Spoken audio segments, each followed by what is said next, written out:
Hi there, I'm Des. And I'm Tim, and together Des and I head up the men's ministry Momentum Australia. Momentum has multiple functions, but primarily our aim is to help men to succeed in life, to do life better. We run a weekly radio show that goes all around Australia where we talk about anything and everything that relates to men. And you know, we encourage men to do life in community, to do life with other men where we can be accountable, we can be welcome, we can be open and honest about what's happening in our world. We'd love you to have a look around our website. That's momentumaustralia.org. There you'll find a bunch of resources to help you on your journey and all of our previous episodes and topics. We thank you for your interest in Momentum Australia, and we hope you enjoyed this video today. All right, well, welcome to this week's Momentum. So great to have you tuning in all around the nation. Hey, just a quick point to the website before we launch into the show, momentumaustralia.org. Lots of stuff there for you to help you succeed in life, which is our tagline. My co-host, friend, is back with us. Great guy as well, Des. You don't know me that well. How are you, man? You good? It's just great. I love what we do, and we're so blessed today. This is really cool to have this fine young man with us. Just on the way, let me just tell you about our support line. We mention this every week. We have a support line for men, which is the Momentum Care Line. The number's amazing. It's 1-800-000-MEN. And so, you know, even I can remember that as an old bloke. 1-800-000-636. The service is provided by our friends at Careline Connections, and you can reach out and get help 7 days a week, 9 a.m. to 11 p.m. 1-800-000-MEN. Yeah, and you know, we all need to have a conversation at some stage. So if you feel like you need a confidential one with someone that's not necessarily in a close circle, that's a good place to go. 1-800-000-636. You know, we have some incredible people on the show, and this week is no exception. We all have moments and experiences in life that changes. And today we're going to hear from someone who's got a profound story. In October 2006, Sam Cawthorn's life changed forever when he was involved in a major car accident, left him with an amputated right arm and a permanent disability in his right leg. Yeah, Sam went on to become one of the world's most in-demand global professional speakers, and having spoken to him for just a few minutes, I can see why. It's amazing. So you're going to enjoy this conversation. Sam has inspired audiences in 36 countries, sharing his message of resilience with millions of people, and the stage with world leaders, including President Bill Clinton, Michael Jordan, Richard Branson, and Dalai Lama. Let me just say, and by way of reference, I'm one of the few people who have bought Michael Jordan a beer and had no idea who he was. We'll come back to that. Sam is also the CEO, founder of Speakers Institute and Speakers Tribe. He's the author of 11 books, including 5 international bestsellers. He's been both the Young Australian of the Year and more recently the Edupreneur of the Year. We'll find out what that means in just a moment. But Sam Cawthorn, welcome to Momentum officially. Thank you very much for having me. Well, firstly, how does it feel? I mean, when you hear yourself introduce that, I mean, there's a lot in that. And when most people just hear that for the first time, they go, wow, that's pretty impressive. How does that feel, knowing your journey and where you've come from and where you are right now? When you're introduced like that, what does that do for you? Look, it is a little surreal, but also at the same time, very humbled, very, very blessed. Look, I just see myself as, you know, continuing to walk my walk. And all the accolades and all the success. Yes, it makes me feel good, but I do know that there is more. Yeah, good response, man. That's really explain cool. Just before we move on, Edupreneur. Yeah, explain that for me. I've never heard. Yeah, so it's an award for entrepreneurs that are in education. Okay. You know, nowadays there's an award for everything. You know, I was actually at a dentist association recently, and they actually had an award for the best toothpaste lid. I mean, look, you've got everything nowadays. You've got every single award, but basically it's an international award where you've got a lot of people that are in education, but also entrepreneurs.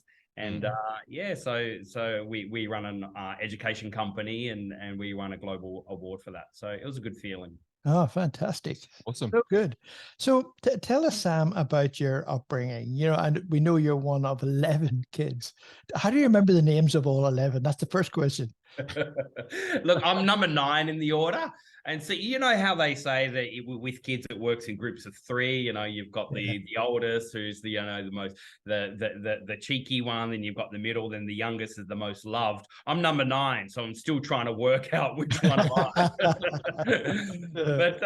But look, it was quite a fascinating journey. Look, we're from Tasmania. I'm an uncle, I think 39 times. Oh, wow. That's what happens down here in Tasmania. It has that reputation. But look, the good thing is when you got a lot of brothers, a lot of sisters, you know, we are mates. And yes, there was a lot of banter and a lot of fights when we were young kids. There was even a couple of fist fights. But at the same time, now a lot of us are all older. We've got our own kids, and now we've been great uncles as well. But yeah, look, it's a really, really good thing when you've got brothers, you know, literally blood brothers, that you can rely on and have and continue to be mates with. Yeah. Tell us a bit about yourself growing up. Obviously, number 9. What sort of person were you? What sort of kid were you growing up? Look, I always did like to stand out. And so, you know, it's really interesting in a family of 11, if you don't eat fast, you don't get fed. If you're not loud, you're not heard. You know, if you're not fast, then you're not. So for me, I was one of those loud people. I like to be heard. I like to be a bit of, you know, the center of attention. So, you know, there was everything from I was a fast runner. I always, you know, had that competition type mindset. I've always been a strong, loud voice, so I can be heard. Even today, I'm still a very fast eater. And so, you know, so for me, I suppose if you weren't a big personality, you're not really heard, and you're a bit of a nobody in a large family. So I've always sort of, you know, enjoyed the stage, if you want to call it that, and I've always liked being heard. So growing up with a Indian father and a Scottish mother, is that the right way around? Actually, it's the other way around. Oh, the other way around. Oh, sorry. So my father, he's got the whole red. Father. Yeah.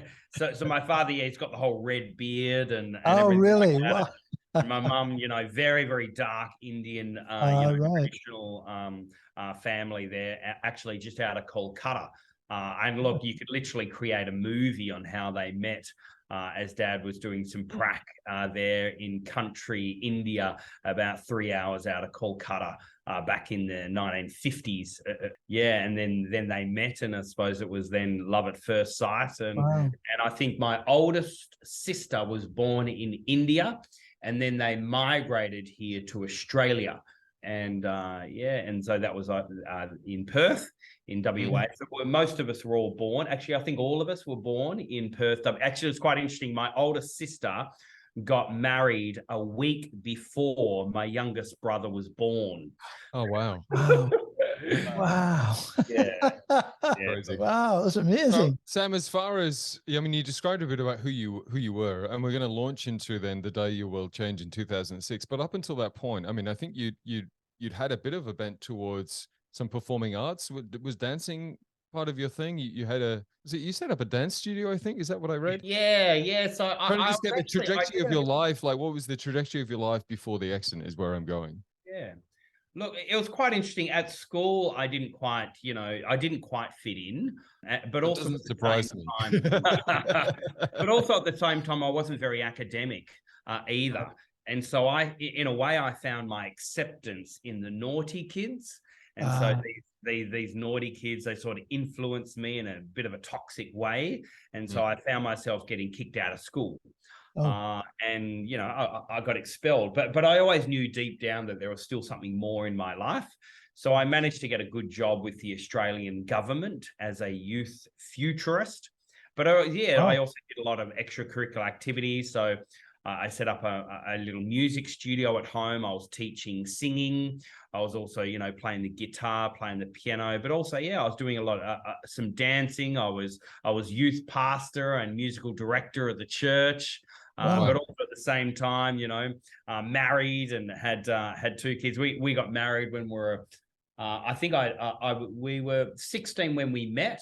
When we're 19, we got engaged, and then 3 days after I turned 20, we got married. And so, yeah, we're actually still together today, 25 years, 26 years. Congratulations. Yeah, That's awesome. fantastic. Yeah. Yeah, and that's really interesting, because getting married so young tends to lead to breakdown of marriages later on, because you don't really know who you are when you get married at 20. So for you to survive that is incredible. Well done. Yeah, look, how I see it, you know, we wanted to do life together. We wanted to, in a way, grow up together. We wanted to discover, in a way, ourselves together. And so, yes, we've done work together as well, but and yet at the same time, I think they say absence makes the heart grow fonder. And I think over the last 15 years, I'm doing on average around, 10 to 20 flights every month. I think my record is 56 flights in 1 month. And so being away a lot and the like, I think that's actually brought us together quite strong. Yeah, good. Well, it has the option of going either way, doesn't it? And for some people, it ruins the relationship, or the distance makes the heart grow fonder. In your case, it's worked well for you. So let's talk about the day of the accident, 2006, October. Do you remember some of the day? Like, people who've gone through that experience, it's just a bit of a blur. They don't remember anything. But do you remember the day before or the day of the accident? I didn't remember initially. It was about 6 months later, I started to get a few flashbacks. And after about 12 months, then I started to remember most of it. Right. But initially I didn't remember at all. And, and in a way, I believe it's a good thing for our system not to remember, because it can be quite traumatic. Sure. But I did get some flashbacks, and then I put a few pieces together. But like any other day, I was living in Launceston in Tasmania. I woke up and said goodbye to my wife and my 2 kids under the age of 4. And then I jumped in my big company car, big V8 Statesman. I was working for the Australian government, as I mentioned, as a youth futurist. So I did a lot of travel, driving travel, and I love driving, and I always have. So I drove from Launceston, up along the top north coast of Tasmania, up to a place called Burnie. I had some lunch there at my favorite restaurant there at KFC. And yeah, exactly right. And so, and then I was driving back, and it was about 3 o'clock in the afternoon. I was doing a lot of extracurricular activities, from youth pastor at church all the way through to my music studio, my dance stuff as well. And in a way, maybe something had to give. And but I was told I'd fallen asleep behind the wheel at about 3 o'clock in the afternoon. I was going around 104 in my big company car, and there was a semi-trailer truck. He was going about 102. And so I veered over the other side of the road, and I had a head-on collision with the truck. The truck driver thought I was committing suicide. Right. Yeah. Right. So it was pretty full on. My arm was ripped off. It was about 25 meters away from the car. And I had a lot of internal injuries, 6 broken ribs, lacerated liver, punctured kidney. Both of my lungs had collapsed. My hip was shattered. My entire right leg was completely wrecked. Femur, lost my kneecap, fibula, ankle, the entire lot. Wow. Whenever you came round after that, in hospital, obviously, what was your initial reaction? I was in a state of denial. Okay. I'm thinking, man, this hasn't happened to me. I'm in a movie. It's going to end, right? I'm in this really bad nightmare. Realizing what had happened, I remember going through pillow after pillow just simply from my tears. Actually, if I may, I'll go back to what the ambulance drivers said. They actually said that my heart stopped for about 3.5 minutes. So I was pretty clinically dead. Obviously, they resuscitated me, and then I was on life support for a week. And then waking up from this life support, I was in denial initially. And that's sort of understandable. I mean, I get that you think, well, this couldn't have happened to me. Yeah, look, and it was very surreal. But you know, the interesting thing is that when I did wake up and when I realized what had happened, yes, I went through pillow after pillow from my tears, but not because I was sad for myself. In a way, there was a deep level of gratitude that I actually survived this. There's a lot of people out there that haven't survived car accidents, but I actually survived. And on top of that, no one else was injured. So even though it was my fault, you know, I've now counseled people that same thing happened to them. They fell asleep behind the wheel. They had a head-on collision with a family. 2 members of that family died. They're now up for manslaughter. They're locked up in jail. And I've helped people like that. So the good news is no one else was injured at all in the accident. But I was really sad, mainly because my kids would have to grow up with a disabled father. Mm. Wow. And that was tough for me. That was really tough. You know, last time I saw my kids throwing them up in the air with both arms, were running, skipping, you know, etc. Now all of a sudden I'm lame in a bed. Doctor said I'll never be able to walk ever again with one arm. I mean, that's a tough moment to navigate you being a father. Yeah. And so that was quite traumatic.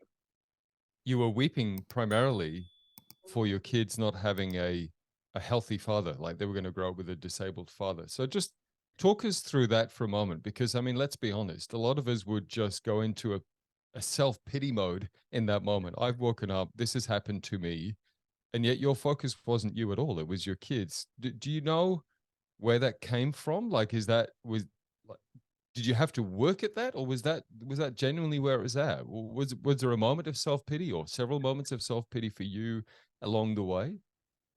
Look, my and I'll answer it this way. My father, he was he was one of the biggest inspirations for me.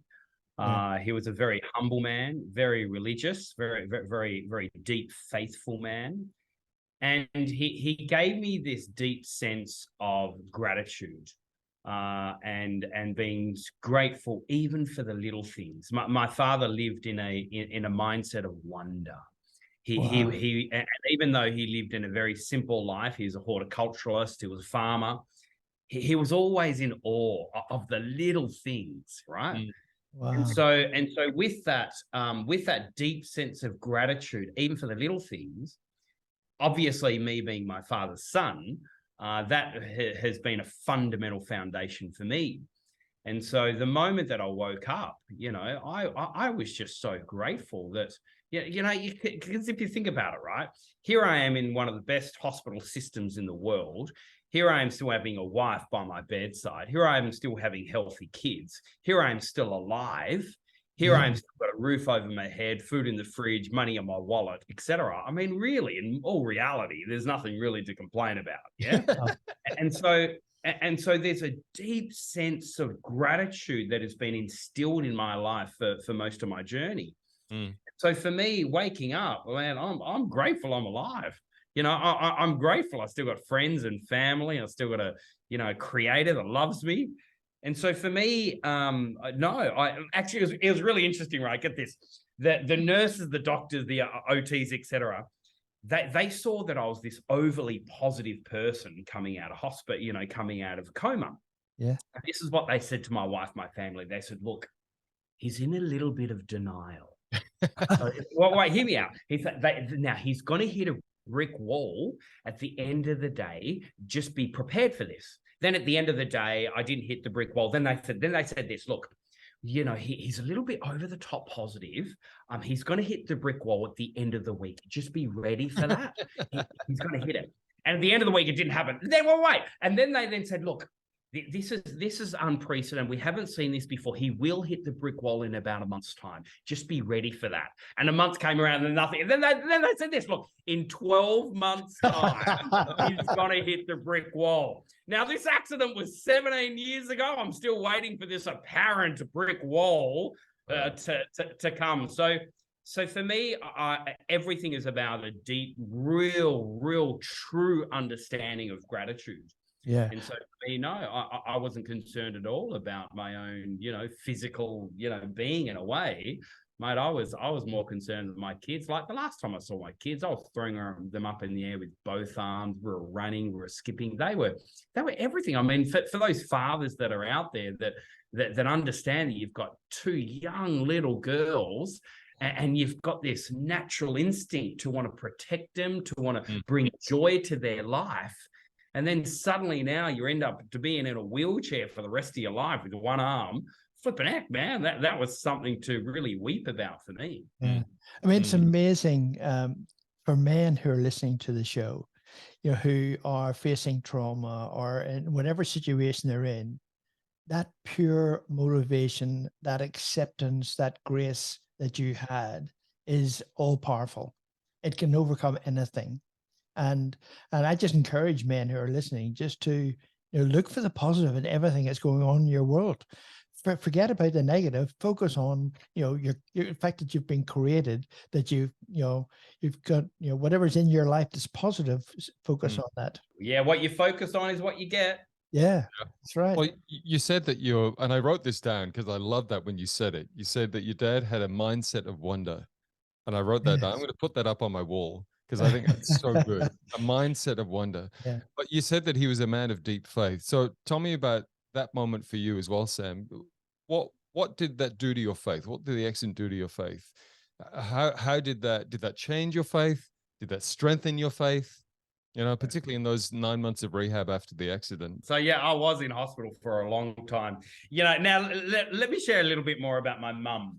My mum, like any typical mum, you know, she's always right and quite emotional and the like. But one thing I loved about my mum is that during in the moment that I woke up from life support, I was in my own room in hospital. It wasn't a shared room, so I was really, you know, blessed in a way. But I looked up and all I saw on the wall was my mum had handwritten, you know, A4 sheets of paper of just motivational quote Bible verses on the entire wall. And by the end of the week, listen, by the end of the week, you couldn't even see a single bit of wallpaper, nothing at all. All you could see on the wall was just these Bible motivational quotes, Bible verses, right? And so obviously really, really cool witness for the nurses all walking in. But this is all I saw. This is all I saw. I woke up and this is all I saw on my wall. So in a way, I was sort of bombarded by it, you know, left, right, and center by, you know, by the wonder of my dad, by the encouragement of my mum, by my wife sitting right there by my side, and the like. And so, you know, yes, I was born and raised with a strong faith, and like many people in their late teens, they sort of, you know, go out in the world and they explore, you know, all the things that they shouldn't really be exploring. But, you know, I suppose, you know, one by one, we all come back, and that was certainly my journey. Having that deep sense of faith. And a lot of my faith is a real simple faith, really simple. And the simplicity of, you know, as I mentioned, of gratitude, of wonder, of having that joy and that peace and that grace that are fundamental foundation parts for my life, certainly was, you know, I don't think I would have had the miraculous rehabilitation or had this mindset that the nurses and the doctors were blown away by. And, you know, I'm still waiting for this brick wall, you know, as long as God is right there by my side, I don't think that brick wall will ever show up. So Sam, I mean, we've talked about the fact that obviously your parents, and just hearing that story of what your mum did in your room, that's incredible. Most people can't relate to that.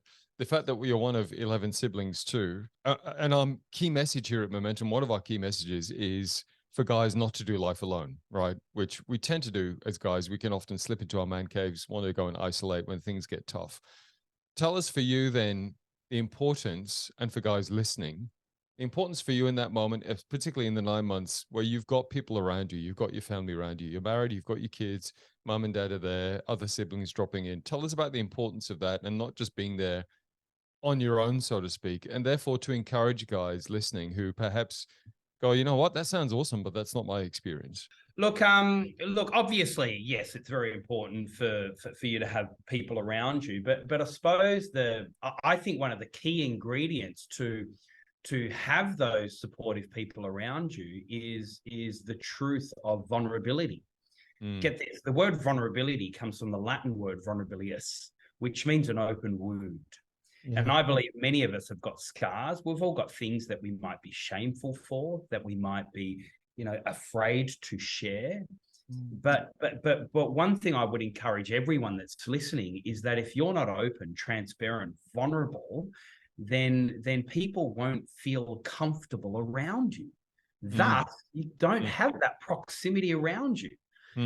So for me, everything starts with you first being authentic with yourself and with other people. Now, obviously, you be wise who you want to be transparent to and who you want to be vulnerable to, but you can't expect you to have that proximity around you and that supportive structure around you if you don't first of all be vulnerable with yourself and with other people. And I think people will want to have your back when you are transparent and vulnerable to them. People will not want to have your back. They won't even want to hang around with you if you're not, living in a place of truth and transparency and vulnerability.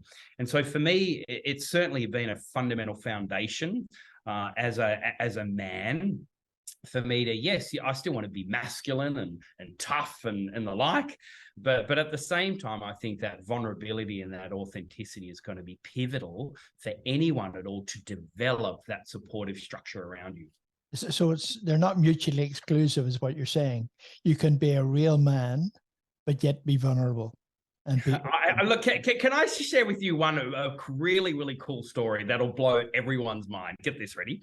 So in August last year, my son was born after the car accident. Yeah. My son, he turned 14 years old, going through puberty, tough time in his life.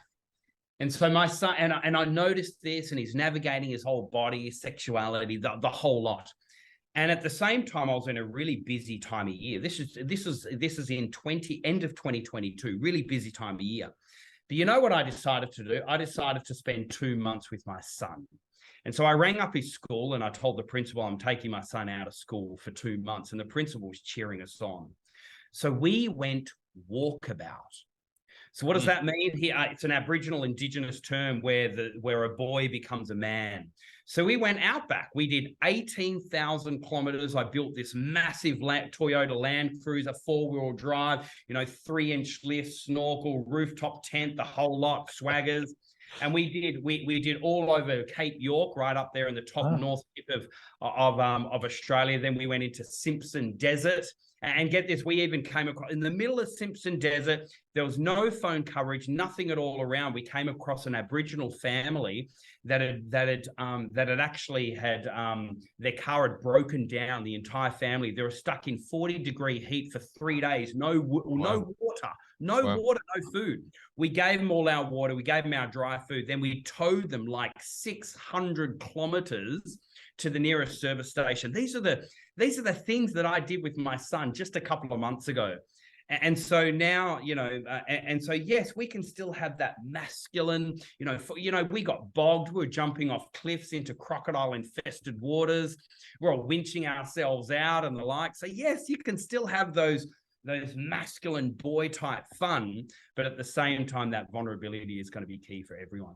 Love that. Sam, we're going to get you back for another show because there's a couple of things we really want to talk about. A couple of them are a couple of your books, and it's all about this mindset and attitude thing. But just to set the scene for next week, let me just finish with this. And so you said in an interview that I saw, and you said it's our decision, not our condition. It's our decision, not our condition, that determines a lot of things. So just leaving the show for this week for the guys listening right now. I mean, they've obviously heard your story. It is incredible. I mean, the times that I've known you, and we were just talking off air, it's been a few years now. You've always just been like this. It's insane. I mean, I don't know whether you wake up like this every single morning or whether you have to G yourself up, but I don't know. It's insane. I want some. If you can bottle it, let me know, because I want to bottle. But for the guys listening, let's just leave them this week. I mean, how do they start? If they hear you and they go like, this is insane. Like, I just don't even know where to start in creating that for myself or how to become that sort of person. A couple of final thoughts around that. Yeah, look, that quote, it's our decision, not our condition. You know, the word decision comes from the Latin word desere, you know, incision. Scission means to cut. We know that, you know, scission. And the word decide, the word side, suicide, pesticide, the word side means to kill.